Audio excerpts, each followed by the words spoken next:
सूरज अभी पूरी तरह निकला नहीं था। आसमान में हल्की लालिमा फैली हुई थी। ठंडी हवा चल रही थी। शहर के पुराने इलाके में एक टूटी-फूटी झोंपड़ी के बाहर रहीम खड़ा था। उसके हाथ में एक पुराना लोटा था। वह पानी भर रहा था। उसकी उम्र करीब 45 साल की थी। चेहरे पर झुर्रियां थी। आंखों में थकान थी। लेकिन उसके चेहरे पर एक अजीब सा सुकून भी था। रहीम तांगे वाला था। उसका तांगा भी उतना ही पुराना था जितना उसका जीवन। लकड़ी की सीटें टूटी हुई थी। पहिए कई बार रिपेयर हो चुके थे। घोड़ा भी बूढ़ा था। नाम था बुलाक। बुलाक अब तेज नहीं दौड़ता था। धीरे धीरे चलता था। लेकिन रहीम उससे प्यार करता था। वह उसे अपना साथी मानता था। रहीम की झोंपड़ी में उसकी बीवी फातिमा रहती थी। फातिमा भी उतनी ही मेहनती थी। वह लोगों के घरों में बर्तन मांजने का काम करती थी। उनके 2 बच्चे थे। बड़ा बेटा आसिफ, जो 12 साल का था। छोटी बेटी रुखसाना, जो 8 साल की थी।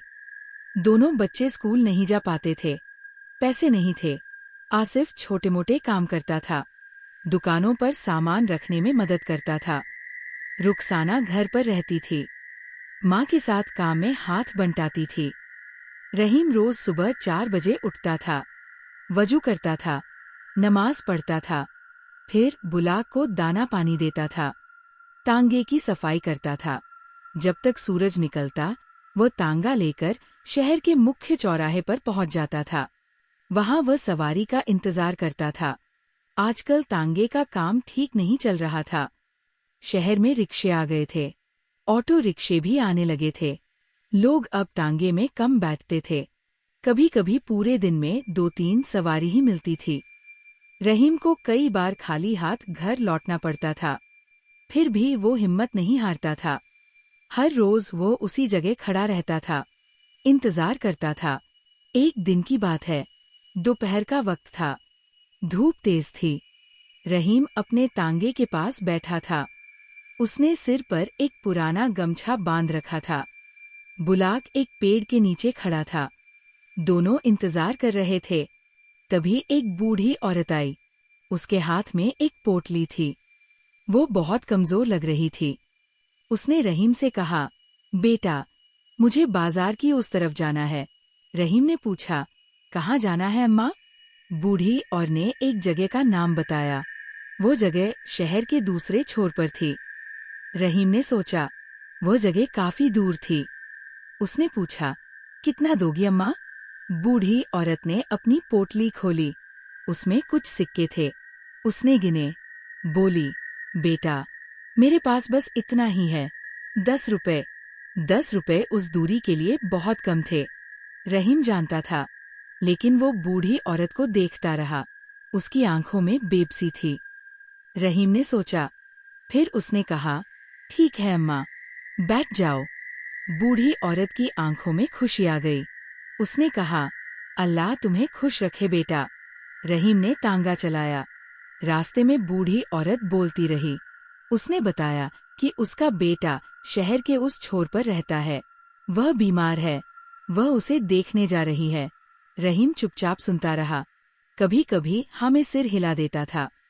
जब वे पहुंचे तो बूढ़ी औरत ने 10 रुपए दिए। रहीम ने लिए।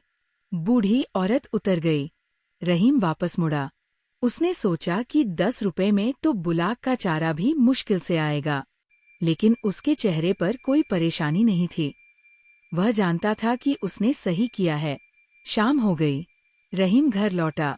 उसके पास पूरे दिन की कमाई बस 50 रुपए थी।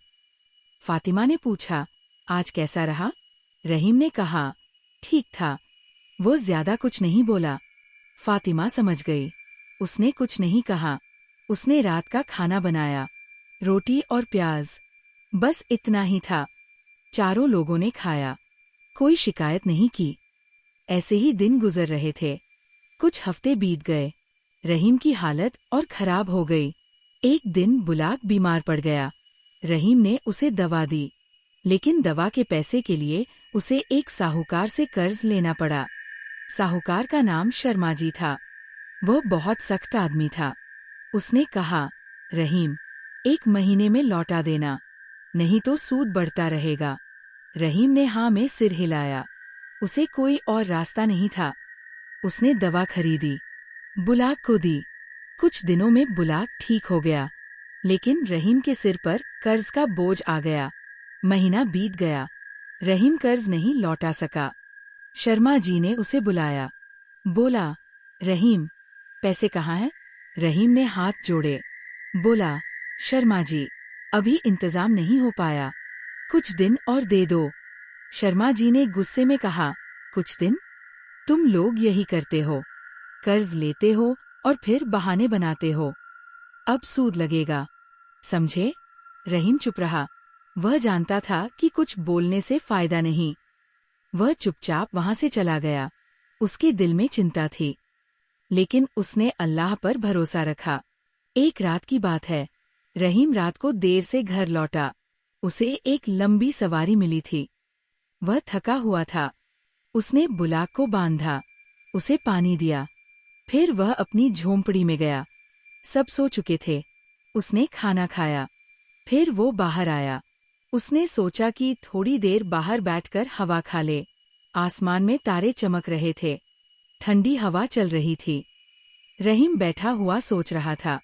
उसे याद आया कि कल फिर शर्मा जी का आदमी आएगा, पैसे मांगेगा। उसे समझ नहीं आ रहा था कि क्या करे। तभी उसे एक आवाज सुनाई दी, रहीम। आवाज धीमी थी, लेकिन साफ थी। रहीम चौंका।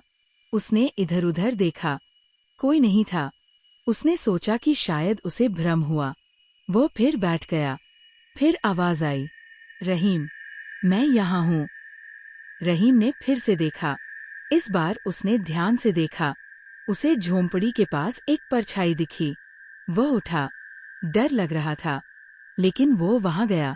जैसे जैसे वो पास गया, उसे एक शक्ल दिखी, एक आदमी जैसा, लेकिन अजीब। उसका चेहरा धुंधला था, आंखें चमक रही थी। रहीम ने हिम्मत करके पूछा, तुम कौन हो? वो शक्ल बोली, मैं एक जिन्न हूँ। मेरा नाम सुलेमान है।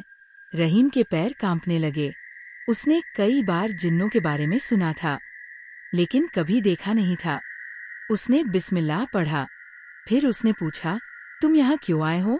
जिन्न ने कहा, मैं तुम्हें देख रहा हूँ कई दिनों से। तुम अच्छे इंसान हो, तुम मुश्किल में हो, मैं तुम्हारी मदद करना चाहता हूँ। रहीम को समझ नहीं आया। उसने कहा, मदद? तुम जिन्न हो, मुझे डर लग रहा है। जिन्न ने कहा, डरो मत, मैं मुसलमान जिन्न हूँ, मैं नेक हूँ, मैं किसी को नुकसान नहीं पहुँचाता। मैं बस उन लोगों की मदद करता हूँ जो सच्चे दिल वाले होते हैं। रहीम ने थोड़ी हिम्मत बटोरी। उसने पूछा, तुम मेरी कैसे मदद करोगे? जिन्न ने कहा, मैं तुम्हें दौलत दे सकता हूँ, सोना, पैसा, जो चाहो। रहीम ने सोचा, उसे सच में पैसों की जरूरत थी, लेकिन उसके मन में शक भी था। उसने पूछा, इसके बदले में तुम क्या चाहते हो? जिन्न ने कहा, कुछ नहीं, बस एक शर्त है, तुम्हें ये दौलत सही तरीके से इस्तेमाल करनी होगी, गरीबों की मदद करनी होगी, अल्लाह का शुक्र अदा करना होगा, और सबसे जरूरी बात, तुम्हें किसी को नहीं बताना होगा कि ये दौलत तुम्हें कहाँ से मिली। रहीम चुप रहा। वह सोचने लगा। उसे ये बात अजीब लग रही थी। इतनी आसानी से दौलत मिल रही थी, लेकिन उसके मन में एक और बात आई। उसने कहा, मैं इस दौलत को लूं, ये सही है क्या? मैंने इसके लिए मेहनत नहीं की। जिन्न मुस्कुराया। उसने कहा, रहीम, तुमने पूरी जिंदगी मेहनत की है, तुमने कभी किसी का बुरा नहीं किया। तुमने उस बूढ़ी औरत की मदद की थी, तुमने बुलाक का इलाज करवाया, भले ही तुम्हारे पास पैसे नहीं थे। तुम्हारी नीयत साफ है, ये दौलत तुम्हारी मेहनत का फल है, अल्लाह तुम्हें दे रहा है, मैं तो बस जरिया हूँ। रहीम की आंखों में आंसू आ गए। उसे लगा कि शायद ये सच है, शायद अल्लाह ने उसकी सुन ली है। उसने कहा, ठीक है, लेकिन मैं सिर्फ उतना ही लूंगा जितना मुझे चाहिए, ज्यादा नहीं। जिन्न ने कहा, ये तुम्हारी मर्जी है, कल रात मैं फिर आऊंगा, तुम सोच लो, अगर तुम्हें लेना है तो मुझे बता देना। ये कहकर जिन्न गायब हो गया। रहीम वही खड़ा रहा। उसे लग रहा था जैसे सपना देख रहा हो। उसने अपने आप को चिकोटी काटी। दर्द हुआ। ये सपना नहीं था, ये सच था। वह झोंपड़ी में गया, लेकिन उसे नींद नहीं आई। वह सोचता रहा, क्या ये सही है? क्या उसे ये दौलत लेनी चाहिए? उसने फातिमा को देखा। वह सो रही थी। आसिफ और रुखसाना भी सो रहे थे। उसने सोचा कि अगर उसके पास पैसे हों तो वह बच्चों को स्कूल भेज सकता है, अच्छा खाना खिला सकता है। फातिमा को और मेहनत नहीं करनी पड़ेगी। लेकिन फिर उसके मन में शक आया, क्या ये अल्लाह की मर्जी है या ये कोई फंदा है? पूरी रात वह सोचता रहा। सुबह हुई। वह उठा, नमाज पढ़ी। उसने लंबी दुआ मांगी। उसने अल्लाह से कहा, या अल्लाह, मुझे रास्ता दिखा। अगर ये तेरी मर्जी है तो मुझे हिम्मत दे, अगर ये गलत है तो मुझे बचा ले। दिन बीतने लगा। रहीम अपने काम पर गया, लेकिन उसका मन वहां नहीं था। वह बार बार रात की बात सोचता। उसे जिन की बात याद आती। उसने सोचा कि शायद ये एक मौका है, शायद अल्लाह उसकी मदद करना चाहता है। शाम को वो घर लौटा। उसने फातिमा से कुछ नहीं कहा। उसे याद था कि जिन ने कहा था कि किसी को नहीं बताना। खाना खाने के बाद वो बाहर आया। रात हो चुकी थी। उसने इंतजार किया। आधी रात के करीब जिन फिर आया। वो पहले की तरह ही धुंधला था। उसने पूछा, रहीम, तुमने सोच लिया? रहीम ने कहा, हाँ, मैं लूंगा, लेकिन मैं सिर्फ उतना ही लूंगा जितने से मेरा कर्ज उतर जाए और बच्चों की पढ़ाई शुरू हो जाए। बाकी मैं अपनी मेहनत से करूंगा। जिन ने कहा, बहुत अच्छा, तुम सच में नेक इंसान हो। ठीक है, कल सुबह तुम्हें तुम्हारे तांगे के नीचे एक थैली मिलेगी। उसमें उतने पैसे होंगे जितने तुमने मांगे हैं, लेकिन याद रखना, किसी को मत बताना और अल्लाह का शुक्र अदा करना। रहीम ने हाँ में सिर हिलाया। जिन्न गायब हो गया। रहीम वही खड़ा रहा। उसके दिल में अजीब सी भावना थी, खुशी भी थी, डर भी था। उसने फिर से नमाज पढ़ी, अल्लाह का शुक्र अदा किया। सुबह हुई। रहीम जल्दी उठा। वह तांगे के पास गया। उसने नीचे देखा। वहां सच में एक छोटी थैली पड़ी थी। उसने उठाई, खोली। अंदर नोट थे। उसने गिने, 5,000 रुपए, ठीक उतने ही जितने उसे चाहिए थे। उसकी आंखों में आंसू आ गए। उसने आसमान की तरफ देखा। उसने कहा, शुक्र है या अल्लाह। उसने थैली छुपा दी। फिर वो सामान्य दिन की तरह तैयार हुआ। बुलाक को तैयार किया। तांगा लेकर निकल गया। लेकिन पहले वह शर्मा जी के पास गया। उसने पैसे लौटा दिए। शर्मा जी हैरान रह गया। उसने पूछा, रहीम, तुम्हें इतने पैसे कहाँ से मिले? रहीम ने कहा, शर्मा जी, एक सवारी अच्छी मिल गई थी, पैसे बन गए।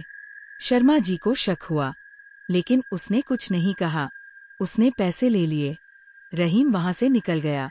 उसके दिल का बोझ हल्का हो गया। उसने बाकी पैसों से बच्चों को स्कूल में दाखिल करवाया, किताबें खरीदी, कपड़े खरीदे, घर में राशन आया। फातिमा बहुत खुश हुई। उसने पूछा, इतने पैसे कहाँ से आए? रहीम ने वही कहा जो उसने शर्मा जी को कहा था। फातिमा को भी शक हुआ, लेकिन उसने कुछ नहीं कहा। वो खुश थी कि घर में अच्छे दिन आ रहे हैं। कुछ दिन अच्छे से बीते। रहीम पहले की तरह मेहनत करता रहा। उसने सोचा कि अब सब ठीक हो जाएगा, लेकिन जिंदगी इतनी आसान नहीं होती। एक दिन रहीम तांगा चला रहा था। अचानक सामने से एक गाड़ी आई। रहीम ने बचने की कोशिश की, लेकिन बुलाक डर गया। तांगा एक तरफ को झुक गया। रहीम गिर गया। उसके सिर में चोट लगी। लोग इकट्ठे हो गए। किसी ने उसे अस्पताल पहुंचाया। फातिमा को खबर मिली। वह दौड़ी दौड़ी अस्पताल पहुंची। डॉक्टर ने कहा कि रहीम ठीक हो जाएगा, लेकिन कुछ दिन आराम करना होगा। उसे पट्टी बांधी गई, दवाइयां दी गईं। फातिमा उसे घर ले आई। अब रहीम काम पर नहीं जा सकता था। तांगा भी टूट गया था। बुलाक को भी चोट लगी थी। पैसे फिर खत्म होने लगे। घर में फिर से मुश्किलें आने लगीं। रहीम परेशान था। वह बिस्तर पर लेटा सोचता रहता। एक रात वो बाहर बैठा था। उसका सिर अभी भी दुख रहा था। तभी फिर से जिन्न आया। उसने कहा, रहीम, तुम परेशान हो? रहीम ने कहा, हाँ, फिर से मुश्किलें आ गई हैं। टांगा टूट गया। मैं काम नहीं कर सकता। जिन्न ने कहा, मैं तुम्हें फिर से मदद कर सकता हूँ। बोलो क्या चाहिए? रहीम ने सोचा। उसे सच में मदद की जरूरत थी। लेकिन इस बार उसके मन में एक सवाल आया। उसने पूछा, सुलेमान, मैं तुमसे एक बात पूछना चाहता हूँ। जिन्न ने कहा, पूछो। रहीम ने कहा, तुम मुझे बार बार मदद क्यों कर रहे हो? क्या सिर्फ इसलिए कि मैं नेक इंसान हूँ? या कोई और वजह है? जिन्न चुप हो गया। फिर उसने कहा, रहीम, तुम बहुत समझदार हो। हाँ, एक वजह है। मैं तुम्हें सच बताता हूँ। मैं कई साल पहले एक गुनाह का शिकार हो गया था। मैंने एक इंसान को धोखा दिया था। उसके बाद से मैं पछता रहा हूँ। मैं चाहता हूँ कि मैं अपने गुनाहों का कफ़ारा दूं। इसलिए मैं नेक इंसानों की मदद करता हूँ। मैं सोचता हूँ कि शायद इससे अल्लाह मुझे माफ कर दे। रहीम को जिन्न की बात समझ आई। उसने कहा, सुलेमान, तुम्हारी नीयत अच्छी है, लेकिन मैं तुमसे एक बात कहना चाहता हूँ। अगर तुम सच में तौबा करना चाहते हो, तो तुम्हें अल्लाह से सीधे माफी मांगनी चाहिए। मेरी मदद करने से तुम्हारे गुनाह माफ हो जाएं, ये जरूरी नहीं। तुम्हें सच्चे दिल से अल्लाह के सामने झुकना होगा। जिन्न चुप रहा। फिर उसने कहा, तुम सही कह रहे हो, लेकिन मैं डरता हूँ। मैं सोचता हूँ कि शायद अल्लाह मुझे माफ नहीं करेगा। रहीम ने कहा, अल्लाह बहुत मेहरबान है।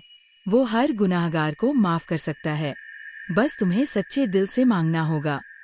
तुम्हें अपनी गलती मानी होगी और आगे से नहीं करने का इरादा रखना होगा। जिन्न की आंखों में पानी आ गया। उसने कहा, रहीम, तुमने मुझे बहुत बड़ी बात बताई। शायद मैं सालों से इसी की तलाश में था। मैं सोचता था कि औरों की मदद से मैं अपने गुनाह धो सकता हूँ। लेकिन असली मदद तो खुद के लिए होनी चाहिए। अल्लाह के सामने झुकना चाहिए। रहीम ने कहा, हाँ, और सुलेमान, एक बात और। अगर तुम सच में मेरी मदद करना चाहते हो, तो मुझे पैसे मत दो। मुझे दुआ दो। दुआ करो कि अल्लाह मुझे सही रास्ता दिखाए, मुझे सेहत दे, मुझे हिम्मत दे। बाकी सब मैं खुद करूँगा। जिन्न हैरान रह गया। उसने कहा, रहीम, तुम जैसा इंसान मैंने आज तक नहीं देखा। तुम्हारे पास कुछ नहीं है, फिर भी तुम मेरी मदद ठुकरा रहे हो। रहीम ने कहा, मैं ठुकरा नहीं रहा। मैं सिर्फ ये कह रहा हूँ कि अल्लाह पर भरोसा रखना जरूरी है। अगर उसकी मर्जी है तो मुश्किलें अपने आप हल हो जाएंगी, और अगर नहीं है तो सब्र करना होगा। जिन्न ने लंबी सांस ली। फिर उसने कहा, ठीक है, मैं तुम्हारी बात मानता हूँ। मैं तुम्हारे लिए दुआ करूँगा, और मैं खुद के लिए भी अल्लाह से माफ़ी मांगूंगा। शुक्रिया रहीम, तुमने मुझे एक नई राह दिखाई। ये कहकर जिन्न गायब हो गया। रहीम वहीं बैठा रहा। उसे अजीब सा सुकून मिला। उसे लगा कि उसने सही किया। अगले दिन से रहीम धीरे धीरे ठीक होने लगा। उसका सिर का दर्द कम हो गया। उसने तांगे की मरम्मत शुरू की। आसिफ ने भी मदद की। कुछ पड़ोसियों ने भी हाथ बटाया। धीरे धीरे तांगा ठीक हो गया। बुलाक भी ठीक हो गया। रहीम फिर से काम पर जाने लगा। पहले की तरह मेहनत करने लगा। इस बार उसके दिल में एक अलग ही भावना थी। वो पहले से ज्यादा शांत था। उसे लगता था कि जो भी हो रहा है, अल्लाह की मर्जी से हो रहा है। कुछ महीने बीत गए। एक दिन रहीम तांगे पर बैठा इंतजार कर रहा था। तभी एक आदमी आया। उसने कहा, तांगे वाले, मुझे स्टेशन जाना है। रहीम ने कहा, बैठ जाइए। वो आदमी बैठ गया। रास्ते में वह बोलता रहा। उसने बताया कि वह दूसरे शहर से आया है। उसे यहाँ कुछ काम था। रहीम चुपचाप सुनता रहा। जब स्टेशन पहुंचे तो उस आदमी ने पैसे दिए। फिर उसने पूछा, तांगे वाले, तुम्हारा नाम क्या है? रहीम ने कहा, रहीम। आदमी ने कहा, रहीम, मैंने तुम्हें देखा, तुम अच्छे इंसान लगते हो। मैं तुम्हें एक काम देना चाहता हूँ। मैं एक कंपनी में काम करता हूँ। हमें ड्राइवर की जरूरत है। अगर तुम चाहो तो तुम आ सकते हो। पगार अच्छी मिलेगी। रहीम हैरान रह गया। उसने पूछा, लेकिन मैं तो तांगा चलाता हूँ। ड्राइवर कैसे बनूंगा? आदमी ने कहा, कोई बात नहीं, तुम्हें सीखना पड़ेगा। हम तुम्हें सिखा देंगे। तुम्हारी ईमानदारी देखकर मुझे लगा कि तुम अच्छा काम करोगे। रहीम ने सोचा, ये एक बड़ा मौका था, लेकिन उसे बुलाक की चिंता थी। उसने कहा, मुझे सोचने का वक्त दीजिए। आदमी ने कहा, ठीक है, ये मेरा कार्ड है। जब फैसला कर लो तो मुझे बता देना। ये कहकर वह चला गया। रहीम घर आया। उसने फातिमा को सब बताया। फातिमा ने कहा, ये तो बहुत अच्छी बात है, तुम्हें ये काम ले लेना चाहिए। लेकिन रहीम के मन में उलझन थी। उसने कहा, लेकिन बुलाक का क्या होगा? तांगे का क्या होगा? फातिमा ने कहा, बुलाक को हम किसी को दे देंगे जो उसकी अच्छी देखभाल करे। तांगा भी बेच देंगे, इससे कुछ पैसे मिल जाएंगे। रहीम चुप रहा। उसे बुलाक से बहुत लगाव था। वह उसे छोड़ना नहीं चाहता था, लेकिन वह जानता था कि यह फैसला उसके परिवार के लिए सही है। रात को वो बाहर बैठा। उसने अल्लाह से दुआ मांगी। उसने कहा, या अल्लाह, मुझे सही रास्ता दिखा, मैं क्या करूं? तभी उसे महसूस हुआ कि कोई पास है। उसने देखा, सुलेमान खड़ा था। रहीम ने कहा, सुलेमान, तुम? सुलेमान ने कहा, हाँ रहीम, मैं आया हूँ, लेकिन इस बार मदद मांगने नहीं, बल्कि शुक्रिया कहने। तुमने मुझे जो सिखाया, उससे मेरी जिंदगी बदल गई। मैंने अल्लाह से सच्चे दिल से माफी मांगी। मुझे सुकून मिला। मैं अब अच्छा महसूस करता हूँ। रहीम मुस्कुराया। उसने कहा, ये तो बहुत अच्छी बात है। सुलेमान ने कहा, और रहीम, मैंने तुम्हारे लिए दुआ की थी। शायद उसका असर हो रहा है। तुम्हें जो मौका मिला है, वो अल्लाह की देन है। तुम्हें ये लेना चाहिए। रहीम ने पूछा, लेकिन बुलाक का क्या होगा? सुलेमान ने कहा, बुलाक के बारे में चिंता मत करो। मैं एक अच्छे आदमी को जानता हूँ। वह तुम्हारे पड़ोस में ही रहता है। उसका नाम करीम है। वह घोड़ों से प्यार करता है। वह बुलाक की अच्छी देखभाल करेगा। तुम उससे बात कर सकते हो। रहीम को राहत मिली।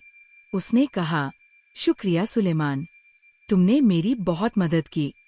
सुलेमान ने कहा, नहीं रहीम, तुमने मेरी मदद की। अब मैं जा रहा हूँ।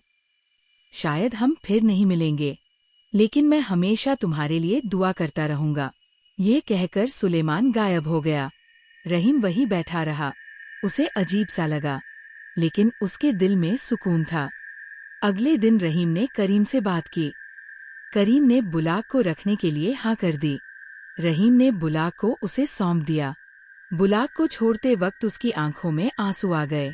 उसने बुलाक के सिर पर हाथ फेरा। कहा, बुलाक, तू मेरा साथी था। अब हम अलग हो रहे हैं, लेकिन तू यहाँ खुश रहेगा। करीम तेरी अच्छी देखभाल करेगा। बुलाक ने जैसे समझ लिया। उसने अपना सिर रहीम के कंधे पर रख दिया। दोनों कुछ देर ऐसे ही रहे। फिर रहीम ने उस आदमी को फोन किया। उसने कहा कि वह काम करने के लिए तैयार है। आदमी खुश हुआ। उसने कहा कि कल से आ जाओ। रहीम ने नई जिंदगी शुरू की। उसने ड्राइविंग सीखी। शुरुआत में मुश्किल हुई, लेकिन उसने हार नहीं मानी। धीरे धीरे वो सीख गया। उसे अच्छी पगार मिलने लगी। घर की हालत सुधरने लगी। बच्चे स्कूल जा रहे थे। फातिमा को अब बर्तन मांजने नहीं जाना पड़ता था। कुछ साल बीत गए। रहीम की जिंदगी बदल चुकी थी। वह अब एक अच्छी कंपनी में काम करता था। उसका अपना छोटा सा घर था। बच्चे पढ़ लिख रहे थे। फातिमा घर संभालती थी।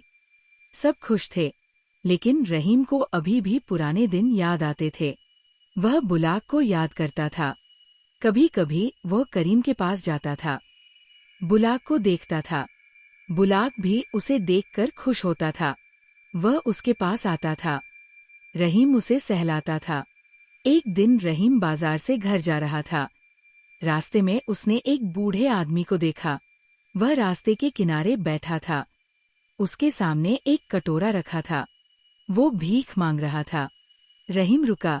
उसने अपनी जेब से कुछ नोट निकाले। उसने बूढ़े को दिए। बूढ़े ने उसे दुआ दी। रहीम आगे बढ़ा। उसे अच्छा लगा। उसे याद आया कि सुलेमान ने कहा था कि दौलत को सही तरीके से इस्तेमाल करना, गरीबों की मदद करना। रहीम ने सोचा कि अब वह ये कर सकता है। उसने फैसला किया कि वो हर महीने कुछ पैसे गरीबों के लिए रखेगा। वह उन्हें जरूरतमंदों में बांटेगा। उसने ये काम शुरू किया। हर महीने वो कुछ न कुछ देता रहता। कभी किसी बीमार की दवा के लिए, कभी किसी बच्चे की किताबों के लिए, कभी किसी की शादी में मदद के लिए। लोग रहीम को एक नेक इंसान मानने लगे। वो खुद कभी डींगे नहीं मारता था, चुपचाप अपना काम करता था। लेकिन लोगों को पता चल गया। वे उसका सम्मान करने लगे। एक दिन शर्मा जी मिले। उन्होंने कहा, रहीम, तुम बहुत बदल गए हो। पहले तुम बहुत गरीब थे, अब तुम अच्छे हो, और फिर भी तुम औरों की मदद करते हो। रहीम ने कहा, शर्मा जी, अल्लाह ने मुझे दिया है तो मैं भी औरों को देता हूँ। यही तो इंसानियत है। शर्मा जी चुप हो गए। उन्हें रहीम की बात पसंद आई। रहीम की जिंदगी अब एक मिसाल बन गई थी। उसने कभी किसी को नहीं बताया कि सुलेमान ने उसकी मदद की थी। वह ये राज अपने दिल में ही रखता था। वह जानता था कि असली मदद अल्लाह की तरफ से आती है। सुलेमान तो बस एक जरिया था। कई साल बीत गए। रहीम अब बूढ़ा हो गया था।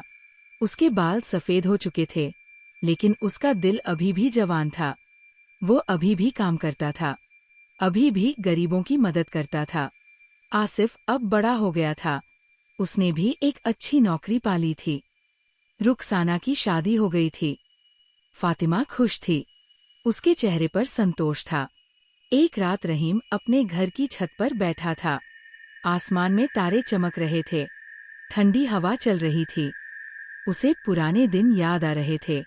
वह सोच रहा था कि कैसे उसकी जिंदगी बदल गई, कैसे उसे मुश्किलों का सामना करना पड़ा, कैसे उसने सब्र किया, और कैसे अल्लाह ने उसकी मदद की। तभी उसे लगा कि कोई पास है। उसने देखा, लेकिन कोई नहीं था। फिर उसे एक आवाज सुनाई दी, बहुत हल्की, जैसे हवा में घुली हो। रहीम, तुमने अच्छा जीवन जिया। तुम्हारी दुआओं ने मुझे भी बचाया। शुक्रिया। रहीम समझ गया, ये सुलेमान की आवाज थी। उसने मुस्कुराकर कहा, शुक्रिया सुलेमान, तुमने भी मेरी मदद की। अल्लाह तुम्हें भी खुश रखे। आवाज गायब हो गई। रहीम वहीं बैठा रहा। उसके दिल में एक गहरा सुकून था। उसे लगा कि उसकी जिंदगी पूरी हो गई है। उसने जो कुछ भी किया, वह सच्चे दिल से किया। उसने अल्लाह पर भरोसा रखा, और अल्लाह ने उसे कभी निराश नहीं किया। रहीम उठा। उसने आखिरी बार आसमान की तरफ देखा। फिर वो नीचे आ गया। उसने फातिमा के पास जाकर कहा, अल्लाह का शुक्र है, हमारी जिंदगी अच्छी रही। फातिमा ने मुस्कुराकर कहा, हाँ, और ये सब तुम्हारी मेहनत और ईमानदारी की वजह से हुआ। रहीम ने कुछ नहीं कहा। वह जानता था कि सब कुछ अल्लाह की मर्जी से हुआ था। उसने बस अपना काम किया था, सब्र किया था, दुआ की थी, और अल्लाह ने उसकी सुन ली थी। वह रात रहीम को बहुत अच्छी नींद आई। उसने सपना देखा। सपने में वह फिर से जवान था, तांगा चला रहा था, बुलाक साथ था। रास्ते में सुलेमान मिला। दोनों ने एक दूसरे को देखकर मुस्कुराया। फिर दोनों अपने अपने रास्ते चले गए। लेकिन दोनों के दिलों में एक दूसरे के लिए इज्जत थी, और अल्लाह के लिए शुक्र था। सुबह हुई। रहीम उठा। उसने नमाज पढ़ी। फिर उसने अपने दिन की शुरुआत की। एक और दिन, एक और मौका, अच्छा काम करने का, अल्लाह का शुक्र अदा करने का, और जिंदगी को पूरे दिल से जीने का। रहीम की कहानी यहीं खत्म नहीं होती। वह आज भी जीवित है। आज भी वह अपने काम में लगा रहता है। आज भी वो गरीबों की मदद करता है और आज भी वो अल्लाह का शुक्र अदा करता है। उसकी जिंदगी एक मिसाल है, सब्र की, ईमानदारी की, मेहनत की और अल्लाह पर भरोसे की। कई बार लोग उससे पूछते हैं, रहीम मियाँ, आप इतने खुश कैसे रहते हैं? आपकी जिंदगी में इतनी मुश्किलें आई, फिर भी आप हमेशा मुस्कुराते हैं। रहीम जवाब देता है, भाई, खुशी पैसों में नहीं होती, खुशी दिल के सुकून में होती है। अगर तुम्हारा दिल साफ है, तुम्हारी नीयत अच्छी है, तो अल्लाह तुम्हें खुश रखता है। मुश्किलें तो सबकी जिंदगी में आती है, लेकिन सब्र करने से वे आसान हो जाती है और अल्लाह पर भरोसा रखने से डर नहीं लगता। लोग उसकी बात सुनते हैं, कुछ लोग समझ जाते हैं, कुछ नहीं समझते, लेकिन रहीम को कोई फर्क नहीं पड़ता। वह अपनी जिंदगी जीता है, अपने तरीके से। आज भी कभी कभी रहीम रात को बाहर बैठता है, आसमान की तरफ देखता है। उसे लगता है कि सुलेमान कहीं दूर से उसे देख रहा है और दुआ कर रहा है। रहीम भी उसके लिए दुआ करता है।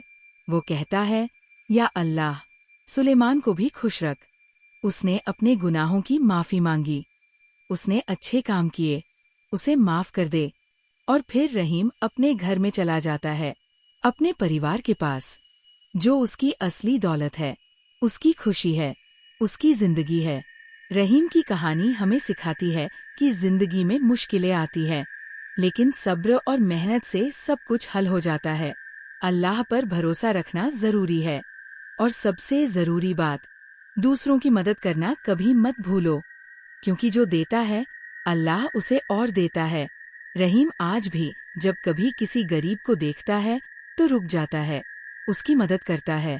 उसे अपने पुराने दिन याद आ जाते हैं, जब वो खुद गरीब था, जब उसे मदद की जरूरत थी, और तब अल्लाह ने सुलेमान को भेजा था।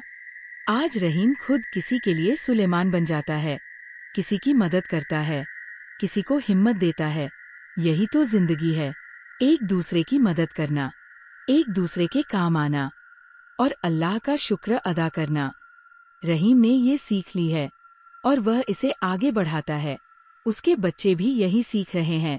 आसिफ भी गरीबों की मदद करता है, रुखसाना भी अपने घर में मेहमानों की खिदमत करती है। दोनों ने अपने पिता से ये सब सीखा है और वे इसे अपने बच्चों को भी सिखाएंगे। ये सिलसिला चलता रहेगा, पीढ़ी दर पीढ़ी। रहीम की कहानी भुलाई नहीं जाएगी। वह एक मिसाल बन गई है। उस इलाके में लोग आज भी उसका नाम इज्जत से लेते हैं। कहते हैं, रहीम मियाँ जैसा इंसान कम मिलता है। और रहीम, वह बस मुस्कुराता है। वो जानता है कि ये सब अल्लाह का करम है। उसने तो बस अपना फर्ज निभाया है, बाकी सब अल्लाह की मर्जी है। रहीम की जिंदगी का सफर अभी खत्म नहीं हुआ है, वो अभी भी चल रहा है। हर रोज एक नया दिन, हर रोज एक नई उम्मीद, हर रोज अल्लाह का एक नया करम। और रहीम इसे दिल से जीता है। जब भी कोई उससे पूछता है कि तुम्हारी जिंदगी का राज क्या है, तो वह बस इतना कहता है, सब्र, मेहनत और अल्लाह पर भरोसा। बस यही 3 चीजें काफी है। और सच में यही 3 चीजें किसी की भी जिंदगी बदल सकती है। रहीम इसका जीता जागता सबूत है। उसकी कहानी हमें प्रेरणा देती है, हिम्मत देती है और सिखाती है कि चाहे कितनी भी मुश्किलें हों, अगर अल्लाह साथ है तो कुछ भी नामुमकिन नहीं है।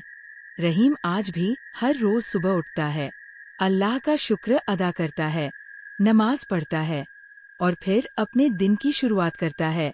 उसके चेहरे पर वही सुकून है, वही मुस्कान है जो सालों पहले थी, जब वह एक गरीब तांगे वाला था।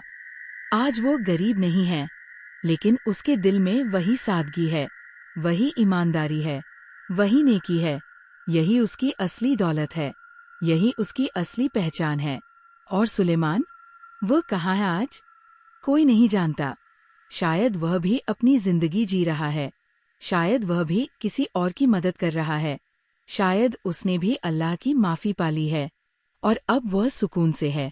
रहीम को यकीन है कि सुलेमान ठीक है।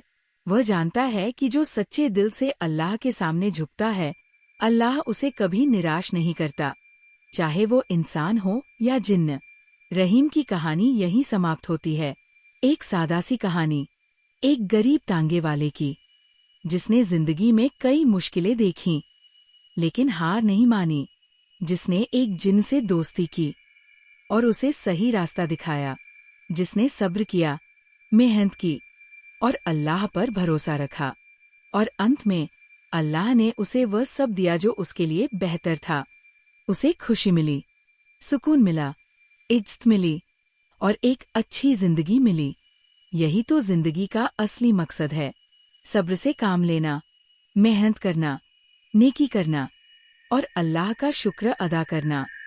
बाकी सब अल्लाह की मर्जी है। जो होगा अच्छे के लिए होगा। रहीम की जिंदगी इसी सच्चाई को बयान करती है और यही सच्चाई हम सबको सीखनी चाहिए। सुलेमान की सल्तनत उन दिनों अपने सबसे शानदार दौर में थी। राजधानी के हर कोने से खुशहाली की खुशबू आती थी। बाजारों में रेशम और मसालों की दुकानें सजी रहतीं। सराय में दूर देशों से आए सौदागर ठहरते और महल की दीवारों पर सोने की कारीगरी चमकती रहती। बादशाह सुलेमान का नाम सिर्फ अपने मुल्क में नहीं, बल्कि 7 समंदर पार तक फैला हुआ था। लोग कहते थे कि उनके खजाने में इतना सोना है कि गिनने वाले थक जाए पर गिनती खत्म न हो। उनकी फौज इतनी ताकतवर थी कि दुश्मन सिर्फ नाम सुनकर घुटने टेक देते थे। लेकिन सुलेमान के दिल में एक अजीब सी बेचैनी रहती थी। वो अपने दरबारियों को कभी नहीं बताते थे, पर रात को जब महल में सन्नाटा छा जाता और मोमबत्तियों की रोशनी धीमी पड़ने लगती, तो वो खिड़की के पास खड़े होकर आसमान की तरफ देखते रहते। उन्हें लगता था कि जिंदगी में कुछ कमी है, इतना सब कुछ होने के बावजूद भी। शायद यही वजह थी कि वो हर नमाज के बाद एक खास दुआ मांगते थे।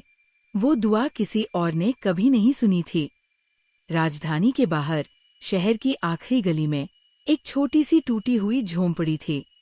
उसकी छत पर घास फूस थे, जो बरसात में पानी रोक नहीं पाते थे। दीवारें मिट्टी की थी और दरवाजे की जगह एक फटा हुआ कपड़ा लटका रहता था। उस झोंपड़ी में इब्राहिम नाम का एक फकीर रहता था। उसके पास न खाने को रोटी थी, न तन ढकने को कपड़े। लोग उसे पागल समझते थे, क्योंकि वो दिन भर अल्लाह का नाम लेता रहता और किसी से भीख तक नहीं मांगता था। बाजार में जब कोई उसे रोटी का टुकड़ा देता तो वो शुक्र अदा करता, नहीं देता तो भी शुक्र अदा करता। इब्राहिम की आंखों में एक अजीब सी रोशनी थी। भूख से पेट चिपका रहता, पर चेहरे पर सुकून था। सर्दी की रातों में कंबल नहीं होता, पर उसकी जुबान पर अल्लाह का जिक्र रहता। लोग समझते थे कि ये आदमी दुनिया से हार गया है, पर इब्राहिम को खुद पता था कि उसने दुनिया को जीत लिया है। उसने अपने दिल से हर तरह का लालच निकाल फेंका था। उसे न किसी चीज की तमन्ना थी, न किसी इंसान से कोई शिकायत। एक दिन बादशाह सुलेमान शिकार पर निकले। उनके साथ दरबारी, सिपाही और शिकारी कुत्ते थे।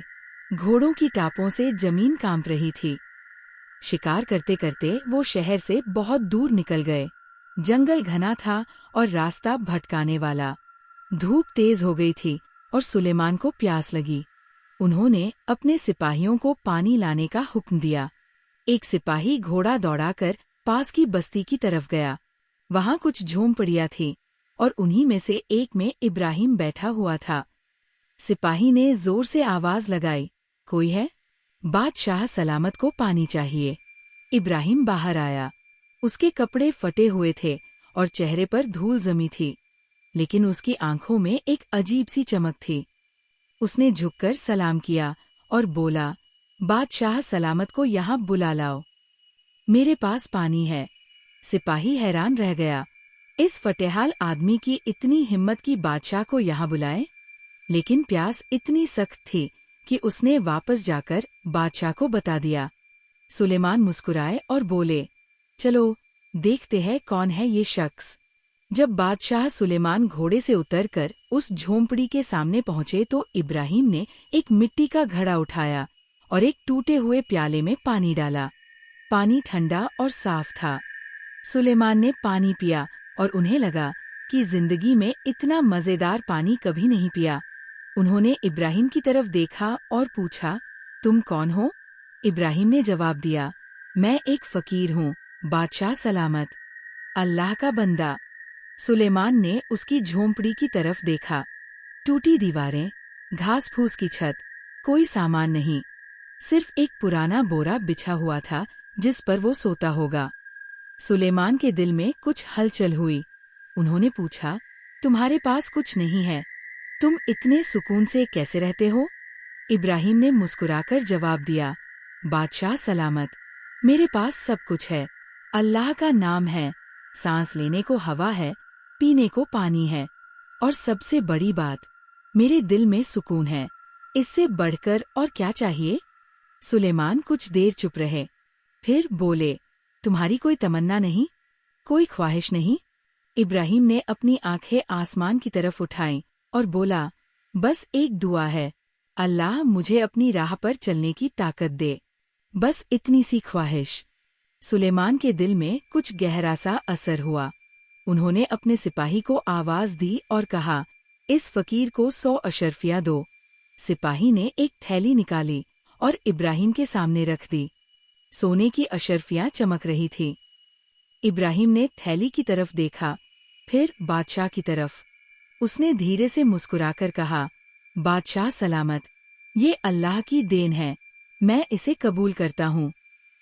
शुक्रिया। सुलेमान घोड़े पर सवार हुए और वापस महल की तरफ चल दिए। रास्ते भर उनके दिमाग में इब्राहिम की बातें घूमती रहीं। उस फकीर के चेहरे पर जो सुकून था, वो सुलेमान ने कभी अपने चेहरे पर नहीं देखा था। महल लौटकर सुलेमान अपने कमरे में गए। खिड़की के पास खड़े होकर वो सोचने लगे। उन्हें लगा कि शायद असली खुशी सोने चांदी में नहीं, बल्कि दिल के सुकून में है। लेकिन ये ख्याल जल्दी ही उनके दिमाग से निकल गया।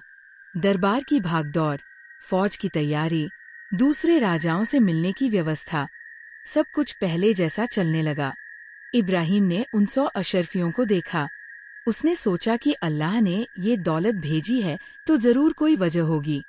उसने अशर्फिया एक कपड़े में बांधी और अपनी झोंपड़ी की दीवार में एक जगह छुपा दी। फिर वो वैसे ही रहने लगा जैसे पहले रहता था। न उसने अच्छे कपड़े खरीदे, न खाना। वो रोज सुबह उठता, नमाज पढ़ता और फिर अल्लाह का जिक्र करता रहता। लोग आते, कुछ रोटी दे जाते, वो खा लेता, नहीं मिलती तो भूखा सो जाता। कई महीने बीत गए। एक दिन बादशाह सुलेमान को फिर से उस इलाके से गुजरना पड़ा। उन्हें इब्राहिम की याद आई। उन्होंने सोचा कि चलो देखें, उस फकीर ने उन अशर्फियों का क्या किया होगा।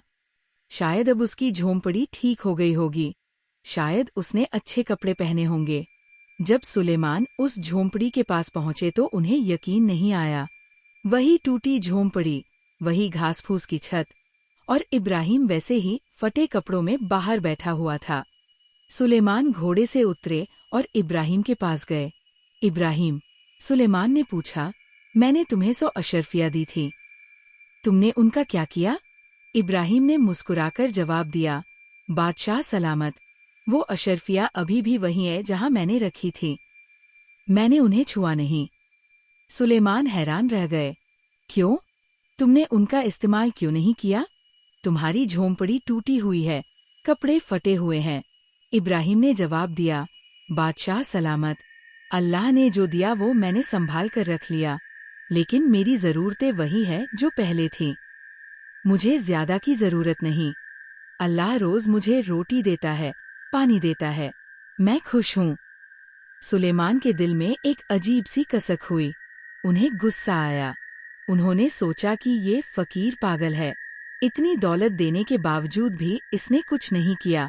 उन्होंने ठंडी आवाज में कहा, तुम नासमझ हो, इब्राहिम। तुम नहीं जानते कि जिंदगी को कैसे जीना है। इब्राहिम ने कुछ नहीं कहा, बस मुस्कुराता रहा। सुलेमान वापस महल की तरफ चल दिए। इस बार उनके दिल में कुछ अलग था, एक अजीब सा गुस्सा, एक अजीब सी बेचैनी। महल पहुंचकर सुलेमान ने अपने वजीरों को बुलाया। उन्होंने पूछा, अगर किसी शख्स के पास सब कुछ हो, फिर भी वो खुश न हो, तो इसकी क्या वजह है? वजीरों ने अलग अलग जवाब दिए। किसी ने कहा कि शायद उसे और दौलत चाहिए, किसी ने कहा कि शायद उसे और ताकत चाहिए, लेकिन किसी ने वो जवाब नहीं दिया जो सुलेमान सुनना चाहते थे।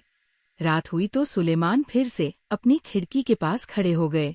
उन्होंने आसमान की तरफ देखा और पहली बार दिल से एक दुआ मांगी। उन्होंने कहा, ऐ अल्लाह, मुझे दिल का सुकून दे, मुझे वो चीज़ दे जो इस फकीर के पास है। लेकिन अगले ही पल सुलेमान को अपनी दुआ पर शक हुआ। उन्होंने सोचा कि एक बादशाह एक फकीर से क्या सीखेगा। उन्होंने करवट बदली और सोने की कोशिश की। कुछ और महीने बीत गए। इस बार सुलेमान के दिल में एक अलग ही ख्याल आया। उन्होंने सोचा कि इब्राहिम को परखना होगा। अगर ये सच में इतना सब्र वाला है तो इसे परेशानी में डालकर देखते हैं। एक रात सुलेमान ने अपने खास सिपाहियों को बुलाया और एक गुप्त आदेश दिया। उन्होंने कहा, उस फकीर इब्राहिम को पकड़ कर लाओ, लेकिन किसी को पता नहीं चलना चाहिए कि मैंने ये हुक्म दिया है। सिपाही रात के अंधेरे में इब्राहिम की झोंपड़ी पर पहुंचे। इब्राहिम सो रहा था। उन्होंने उसे उठाया और उसके हाथ बांध दिए।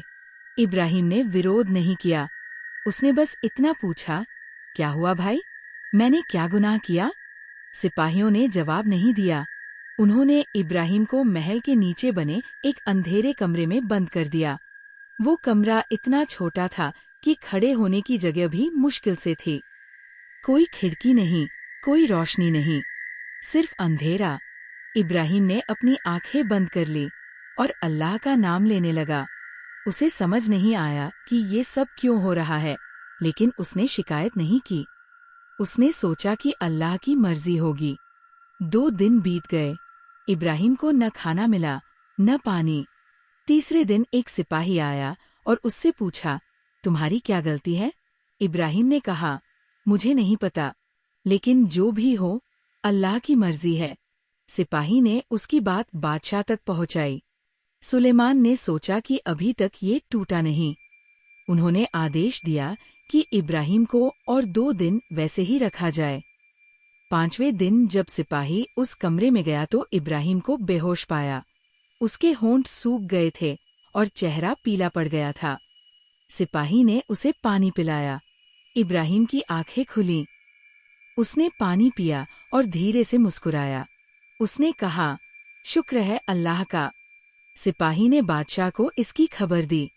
सुलेमान के दिल में थोड़ा सा पछतावा हुआ, लेकिन उन्होंने अपने दिल को सख्त कर लिया और सोचा कि अभी और परखना होगा। 6ठे दिन सुलेमान खुद उस कमरे में गए। इब्राहिम फर्श पर लेटा हुआ था। उसकी हालत बहुत खराब थी।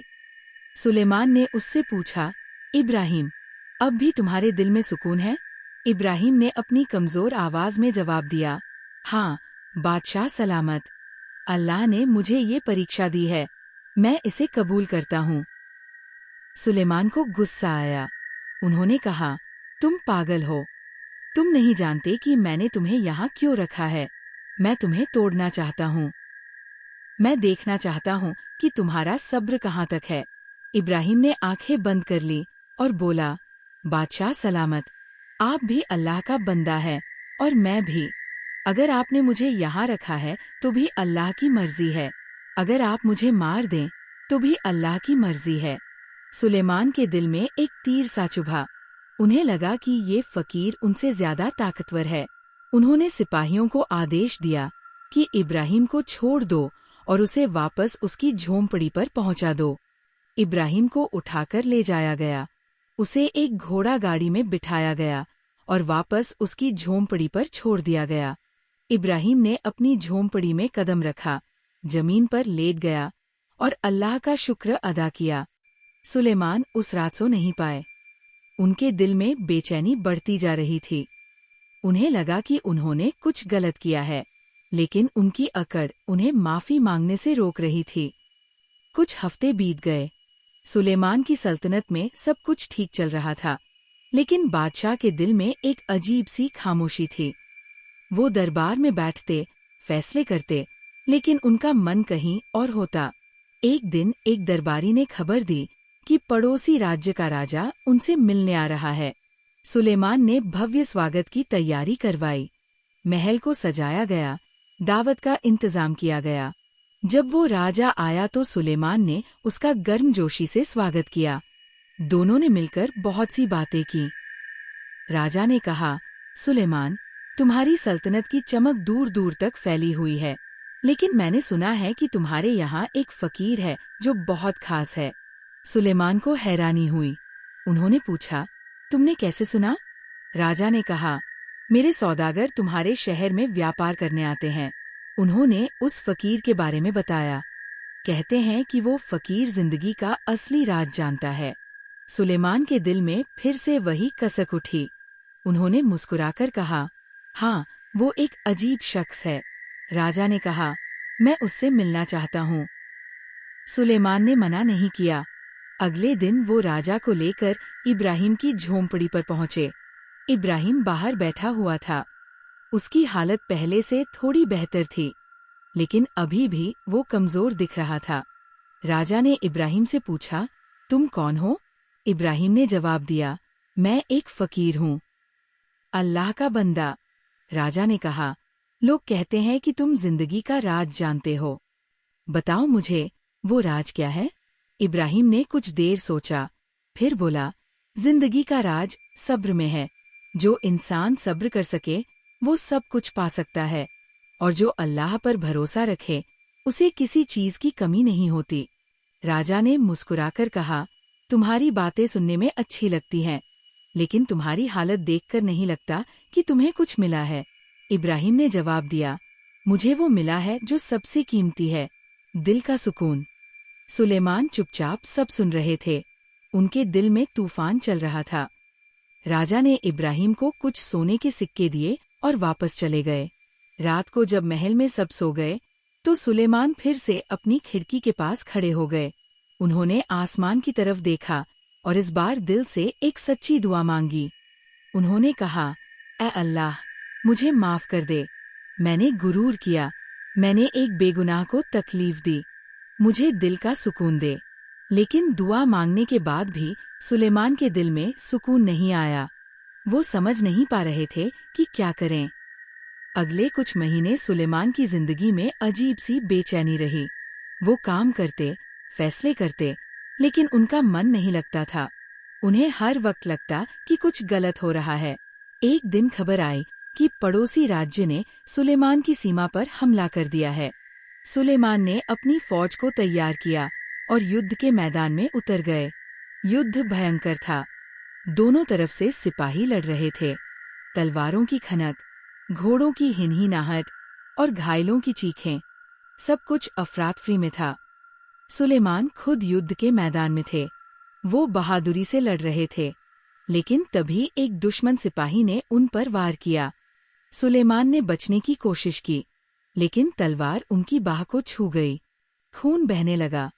सुलेमान के सिपाहियों ने उन्हें वहां से हटाया और सुरक्षित जगह पर ले गए। युद्ध जीत गया था, लेकिन सुलेमान घायल हो गए थे। उन्हें महल वापस लाया गया। हकीमों ने इलाज शुरू किया। घाव गहरा था, लेकिन जानलेवा नहीं। बिस्तर पर लेटे हुए सुलेमान को पहली बार एहसास हुआ कि जिंदगी कितनी नाजुक है। उन्होंने सोचा कि अगर वो तलवार थोड़ी और अंदर चली गई होती तो शायद आज वो जिंदा नहीं होते। इतनी ताकत, इतनी दौलत, लेकिन एक पल में सब खत्म हो सकता था। उस रात सुलेमान को नींद नहीं आई। उन्हें इब्राहिम की याद आती रही। उस फकीर ने जो कहा था वो उनके दिमाग में गूंज रहा था। जिंदगी का राज सब्र में है। घाव भरने में कई हफ्ते लगे। इस दौरान सुलेमान ने बहुत सोचा। उन्होंने अपनी जिंदगी को एक नई नजर से देखा। उन्हें लगा कि शायद उन्होंने गलत चीजों के पीछे भागते हुए असली चीज को खो दिया है। जब सुलेमान पूरी तरह से ठीक हो गए तो उन्होंने एक फैसला लिया। उन्होंने अपने वजीरों को बुलाया और कहा, मैं इब्राहिम से माफी मांगने जाऊंगा। वजीर हैरान रह गए। उन्होंने कहा, बादशाह सलामत, आप एक फकीर से माफी मांगेंगे? ये आपकी शान के खिलाफ है। सुलेमान ने जवाब दिया, शान उसी की होती है जो गलती को मान ले। मैंने उस फकीर के साथ जो किया वो गलत था। मुझे उससे माफी मांगनी होगी। अगले दिन सुलेमान बिना किसी शाही ठाठ-बाट के इब्राहिम की झोंपड़ी पर पहुंचे। उनके साथ सिर्फ एक सिपाही था। इब्राहिम अपनी झोंपड़ी के बाहर बैठा हुआ था। जब उसने सुलेमान को आते देखा तो खड़ा होकर सलाम किया। सुलेमान ने कहा, इब्राहिम, मैं तुमसे माफी मांगने आया हूँ। मैंने तुम्हारे साथ बहुत बुरा किया। मैंने तुम्हें बेवजह कैद किया, तुम्हें तकलीफ दी। मुझे माफ कर दो। इब्राहिम की आंखों में आंसू आ गए। उसने कहा, बादशाह सलामत, मैंने आपको कब का माफ कर दिया था। आप अल्लाह के बंदे हैं। मैं कौन होता हूँ आपको नाराज रखने वाला। सुलेमान के दिल में एक अजीब सी शांति छा गई। उन्होंने महसूस किया कि जो बोझ उनके दिल पर था वो हल्का हो गया है। इब्राहिम ने पानी लाकर सुलेमान को दिया। सुलेमान ने पानी पिया और बैठ गए। उन्होंने इब्राहिम से कहा, तुम मुझे सिखाओ कि कैसे तुम इतने सुकून से रहते हो। मेरे पास सब कुछ है, फिर भी मुझे चैन नहीं। इब्राहिम ने कहा, बादशाह सलामत, सुकून दौलत में नहीं, दिल में होता है। जब इंसान को अल्लाह पर पूरा यकीन हो जाता है तो उसे किसी चीज का डर नहीं रहता, न मौत का, न गरीबी का, न किसी का। बस अल्लाह की मर्जी पर चलता है। सुलेमान ने कहा, लेकिन मैं तो रोज नमाज पढ़ता हूँ। मैं अल्लाह को मानता हूँ। इब्राहिम ने मुस्कुराकर कहा, नमाज पढ़ना और अल्लाह पर यकीन करना अलग चीजें हैं, बादशाह सलामत। नमाज एक इबादत है, लेकिन यकीन एक जज्बा है। यकीन तब होता है जब इंसान हर हाल में अल्लाह का शुक्र अदा करे, खुशी में भी और गम में भी। सुलेमान कुछ देर चुप रहे, फिर बोले, तुम ठीक कहते हो। मैं हमेशा से ज्यादा चाहता रहा। मुझे लगता था कि और दौलत और ताकत मिलेगी तो मैं खुश हो जाऊंगा, लेकिन जितना मिलता गया उतना ही मन अधूरा रहता गया। इब्राहिम ने कहा, बादशाह सलामत, दुनिया की कोई चीज इंसान को पूरी तरह से खुश नहीं कर सकती। खुशी अल्लाह की याद में है। जब इंसान अल्लाह को याद करता है तो उसका दिल भर जाता है। सुलेमान ने गहरी सांस ली। उन्होंने कहा, मैं तुम्हारी बात समझ गया हूँ इब्राहिम, लेकिन अब मैं क्या करूं? मैं एक बादशाह हूँ। मुझे सल्तनत चलानी है, फैसले करने हैं। इब्राहिम ने कहा, बादशाह सलामत, आप वही करें जो आपका फर्ज है, लेकिन हर काम में अल्लाह को याद रखें। हर फैसले में इंसाफ करें। गरीबों का ख्याल रखें। अपनी ताकत का गलत इस्तेमाल न करें। बस इतना करें, अल्लाह आपको सुकून देगा। सुलेमान खड़े हुए। उन्होंने इब्राहिम के कंधे पर हाथ रखा और कहा, तुमने मुझे बहुत कुछ सिखाया इब्राहिम। मैं तुम्हारा एहसानमंद हूँ। इब्राहिम ने कहा, बादशाह सलामत, मैंने कुछ नहीं किया।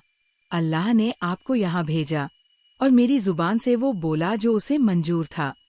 सुलेमान वापस महल चले गए, लेकिन इस बार उनके दिल में एक नया जज्बा था। उन्होंने फैसला किया कि वो अब अपनी जिंदगी को बदलेंगे।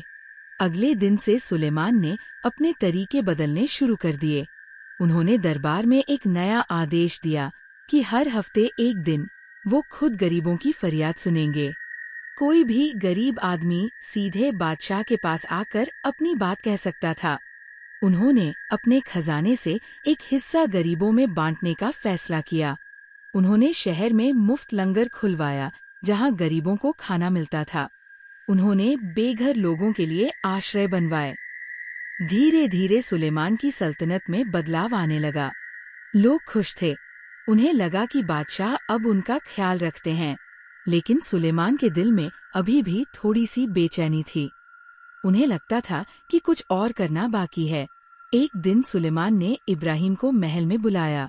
जब इब्राहिम आया तो सुलेमान ने उससे कहा, इब्राहिम, मैं चाहता हूँ कि तुम मेरे साथ महल में रहो। तुम मेरे सलाहकार बनो।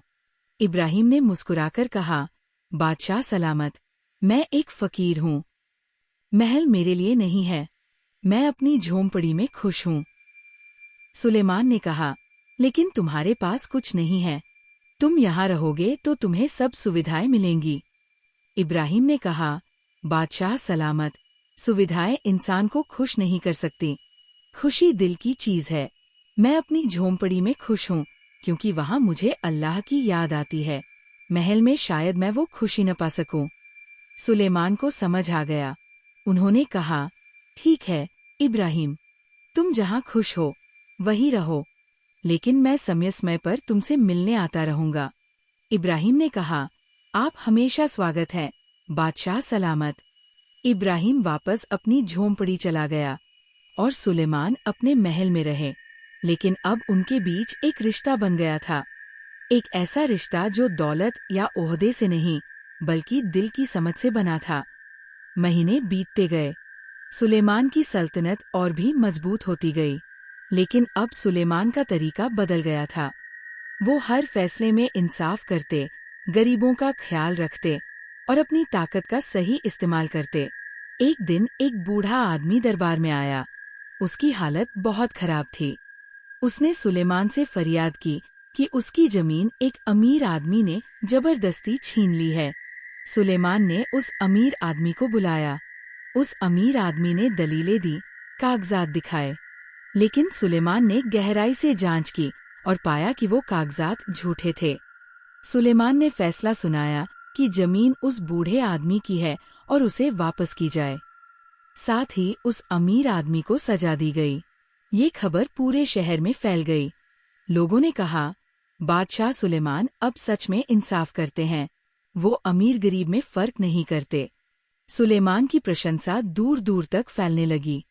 लेकिन इस बार ये प्रशंसा उनकी दौलत या ताकत के लिए नहीं, बल्कि उनके इंसाफ के लिए थी। एक रात सुलेमान फिर से अपनी खिड़की के पास खड़े हुए। उन्होंने आसमान की तरफ देखा और मुस्कुराए। उन्हें लगा कि आज उनके दिल में पहली बार असली सुकून है। कुछ साल बीत गए। सुलेमान अब बूढ़े हो चुके थे। उनकी दाढ़ी में सफेदी आ गई थी, लेकिन उनकी आंखों में अब वो चमक थी जो पहले नहीं थी। एक दिन उन्हें खबर मिली कि इब्राहिम बीमार है। सुलेमान तुरंत इब्राहिम की झोंपड़ी पर पहुंचे। इब्राहिम अपने बोरे पर लेटा हुआ था। उसकी सांसें धीमी चल रही थी। सुलेमान ने उसका हाथ पकड़ा और कहा, इब्राहिम, तुम ठीक हो जाओगे। मैं अपने सबसे अच्छे हकीम को बुलाता हूँ। इब्राहिम ने मुस्कुराकर कहा, बादशाह सलामत, मेरा वक्त आ गया है। अल्लाह मुझे बुला रहा है। मैं खुश हूँ। सुलेमान की आंखों में आंसू आ गए। उन्होंने कहा, नहीं इब्राहिम, तुम नहीं जा सकते। तुमने मुझे जिंदगी का असली मतलब सिखाया। इब्राहिम ने कहा, बादशाह सलामत, मैंने कुछ नहीं सिखाया। अल्लाह ने आपको राह दिखाई। आप अब सही रास्ते पर हैं। बस इसी पर चलते रहें। इब्राहिम ने अपनी आंखें बंद कर ली और आखिरी सांस ली। उसके चेहरे पर एक शांत मुस्कान थी। सुलेमान वहीं बैठे रोते रहे। उन्होंने महसूस किया कि उन्होंने एक दोस्त नहीं, बल्कि एक मार्गदर्शक खो दिया है। सुलेमान ने इब्राहिम का अंतिम संस्कार बहुत इज्जत से करवाया। उन्होंने उसकी कब्र पर एक सादा सा पत्थर रखवाया जिस पर लिखा था, यहाँ एक सच्चा बंदा सोया है। उसके बाद सुलेमान उस कब्र पर अक्सर आते रहे। वो वहाँ बैठकर सोचते, इब्राहिम की बातें याद करते। सुलेमान ने अपनी बाकी की जिंदगी इब्राहिम की सीखों पर चलते हुए बिताई। उन्होंने अपनी सल्तनत को इंसाफ और रहमदिली से चलाया। उन्होंने गरीबों की मदद की, अनाथों का ख्याल रखा और हर फैसले में अल्लाह को याद रखा। जब सुलेमान की मौत का वक्त आया तो वो बहुत शांत थे। उनके चेहरे पर कोई डर नहीं था। उन्होंने अपने बेटे को बुलाया और कहा, बेटा, जब तुम बादशाह बनो तो याद रखना कि असली ताकत इंसाफ में है, न कि तलवार में। गरीबों का ख्याल रखना, अल्लाह से डरना और अपनी ताकत का सही इस्तेमाल करना।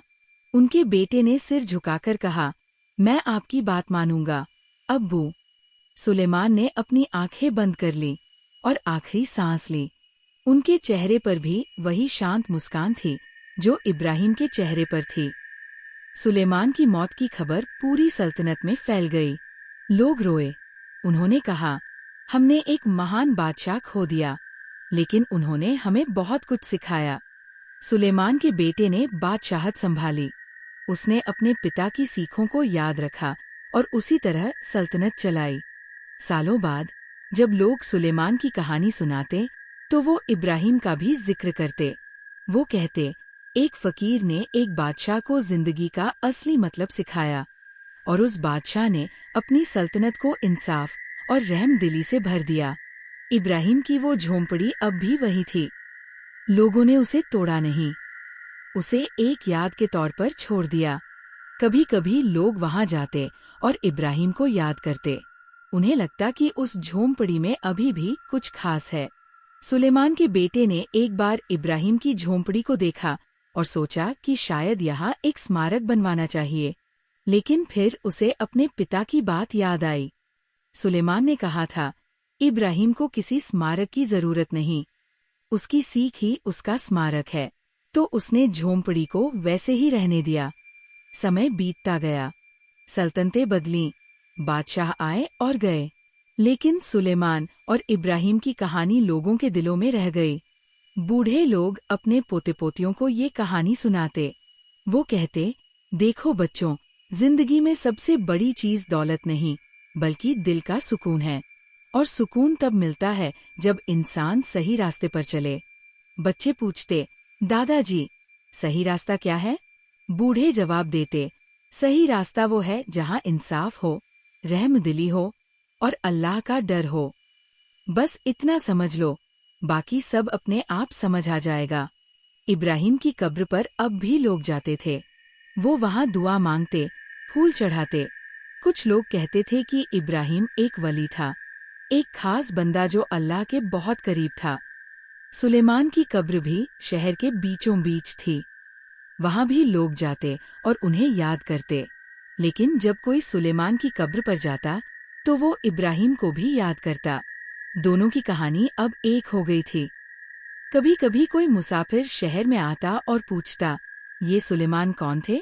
लोग जवाब देते, वो एक महान बादशाह थे। लेकिन उनकी महानता इसलिए नहीं कि उनके पास सोना था, बल्कि इसलिए कि उन्होंने एक फकीर से सीखा और अपनी जिंदगी बदल दी। मुसाफिर पूछता, और वो फकीर कौन था? लोग कहते, वो एक ऐसा शख्स था जिसके पास कुछ नहीं था, लेकिन सब कुछ था।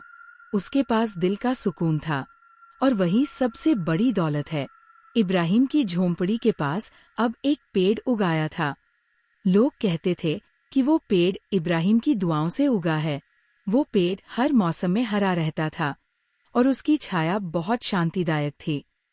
कभी कभी कोई परेशान आदमी उस पेड़ के नीचे बैठ जाता और अपनी परेशानियों के बारे में सोचता।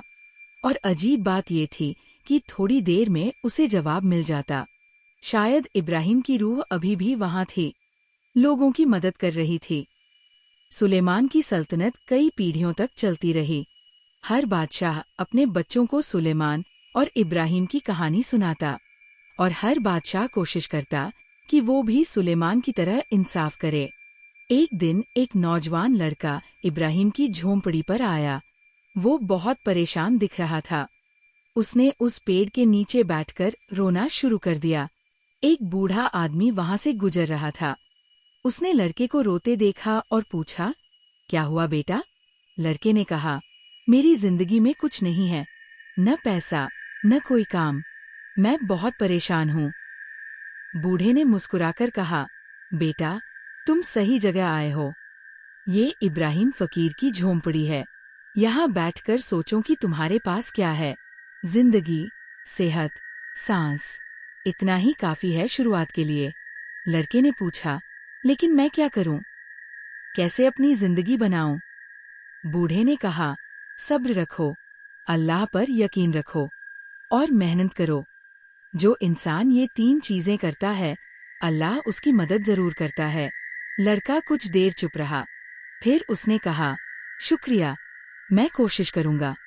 बूढ़ा चला गया। लड़का उस पेड़ के नीचे बैठा रहा। उसने आंखें बंद कर ली और दुआ मांगी। उसने कहा, ए अल्लाह, मुझे सही रास्ता दिखा, मुझे सब्र दे। उस दिन से लड़के की जिंदगी बदलने लगी। उसने छोटे छोटे काम करने शुरू किए। वो ईमानदारी से मेहनत करता। धीरे धीरे उसकी हालत सुधरने लगी। कुछ सालों बाद वो एक कामयाब आदमी बन गया। लेकिन उसने कभी नहीं भूला कि उसकी कामयाबी की शुरुआत इब्राहिम की झोंपड़ी से हुई थी। इब्राहिम और सुलेमान की कहानी इसी तरह पीढ़ी दर पीढ़ी चलती रही। हर दौर में लोगों ने इस कहानी से कुछ न कुछ सीखा। कुछ लोगों ने सीखा कि दौलत सब कुछ नहीं है। कुछ ने सीखा कि सब्र का फल मीठा होता है। कुछ ने सीखा कि इंसाफ सबसे बड़ी चीज है और कुछ ने सीखा कि अल्लाह पर यकीन रखना जरूरी है। लेकिन सबसे बड़ी सीख ये थी कि इंसान को अपने दिल का सुकून तलाशना चाहिए, क्योंकि असली खुशी वही है। और दिल का सुकून तभी मिलता है जब इंसान सही रास्ते पर चले। सुलेमान ने अपनी जिंदगी में ये सीख हासिल की थी और उन्होंने अपनी सल्तनत को इस सीख के हिसाब से चलाया था। इब्राहिम ने भी अपनी जिंदगी इसी सीख पर जी थी। उसके पास कुछ नहीं था, लेकिन उसका दिल भरा हुआ था। दोनों की कहानी मिलकर एक मुकम्मल सबक बन गई। एक ऐसा सबक जो हर दौर में हर इंसान के लिए जरूरी है। आज भी अगर कोई उस शहर में जाए और इब्राहिम की झोंपड़ी को देखे, तो उसे महसूस होगा कि वहाँ कुछ खास है। वो झोंपड़ी अब सिर्फ एक इमारत नहीं, बल्कि एक यादगार है। एक ऐसी यादगार जो लोगों को सिखाती है कि जिंदगी का असली मतलब क्या है। और सुलेमान की कब्र भी लोगों को याद दिलाती है कि एक बादशाह कितना भी ताकतवर क्यों न हो, अगर उसके दिल में इंसाफ और रहमदिली नहीं है, तो वो कुछ नहीं। इब्राहिम फकीर और बादशाह सुलेमान की कहानी ऐसे ही चलती रहेगी, पीढ़ी दर पीढ़ी, क्योंकि ये सिर्फ एक कहानी नहीं है, ये एक सबक है, जिंदगी का सबक।